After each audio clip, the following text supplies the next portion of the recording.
কি দিয়ে বুঝায় আপনাকে আমি কবর কত কঠিন?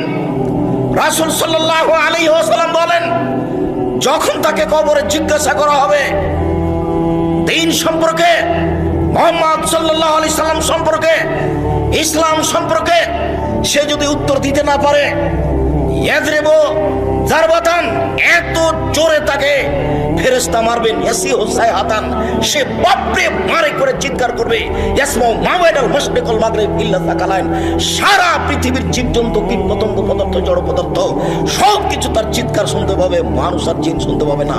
এখান থেকে 50,000 কোটি কিলোমিটার দূরে যে বস্তু আছে সেও শুনতে পাচ্ছে এই কবরের চিৎকার। সে কত জোরে চিৎকার করছে আপনাকে আমি বুঝাতে অক্ষম। মুহাম্মদ সাল্লাল্লাহু আলাইহি ওয়াসাল্লাম বলেছেন, যে মারে সে চোখে দেখে না, যে মারে সে কানে শোনে না, যে মারে সে ফেরেশতা, তার রং বিভিন্ন ধরনের, কালো নীল, ভিন্ন ধরনের রং, চোখে দেখে না, কানে শোনে না, কোথায় মারছে আর চিৎকার যে করছে ও শুনতে পায় না, যার কারণে তার মারার গতির পরিবর্তন হয় না। মারে যে সে পুলিশ নয়, মারে যে সে মানুষ নয়, সে খায় না, পেশাব করে না, তার সংসার নাই, তার বিবাহ শাদী নেই, তিনি হচ্ছেন ফেরেশতা।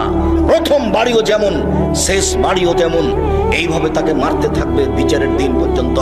রাসূল সাল্লাল্লাহু আলাইহি সাল্লাম বলেন, যে লাঠি দিয়ে মারা হয়, যে হাতুড় দিয়ে মারা হয়, সেই হাতুড় যদি পাহাড়ের উপরে মারা হয় তাহলে ফায়াসির তোরাব, সেটা পাথর হয়ে যাবে, ধুলা হয়ে যাবে, একবারে খান খান হয়ে। পাহাড়ের উপরে মারা হলে পাহাড় ধুলা হয়ে যাবে।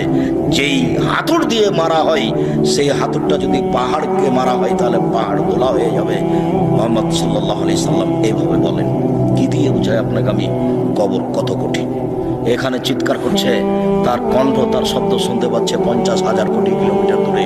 যে মানুষ, যে জীবজন্তু আছে, জিন আর মানুষ ব্যতীত যে পদার্থ, জড় পদার্থ আছে, সে শুনতে পাচ্ছে কবরের শাস্তি, শুনতে পাচ্ছে গিলাসটা, কবরের শাস্তি শুনতে পাচ্ছে বক্সটা, কবরের শাস্তি শুনতে পাচ্ছে বাল্বটা, কবরের শাস্তি শুনতে পাচ্ছে এই মাইক, সব কিছু শুনতে পাচ্ছে কবরের চিৎকার।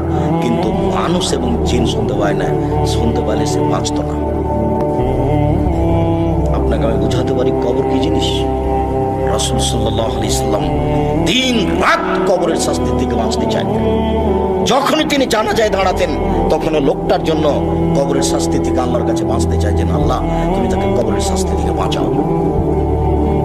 সম্মানিত দিনী ভাই বোন, বাড়ির পিছন দিকে যে 2 হাত 2.5 হাত গর্ত করে কবর করা হয়েছে, তার নাম কবর নয়। সেটাই যদি কবর হতো, তাহলে যাকে বাঘে খেয়ে নিল তার কবর কোথায়? কবরস্থানে 2-2.5 হাত যে কবর করা হয়, সেটাই কবর নয়। সেটাই যদি কবর হতো, তাহলে যে আগুনে জ্বলে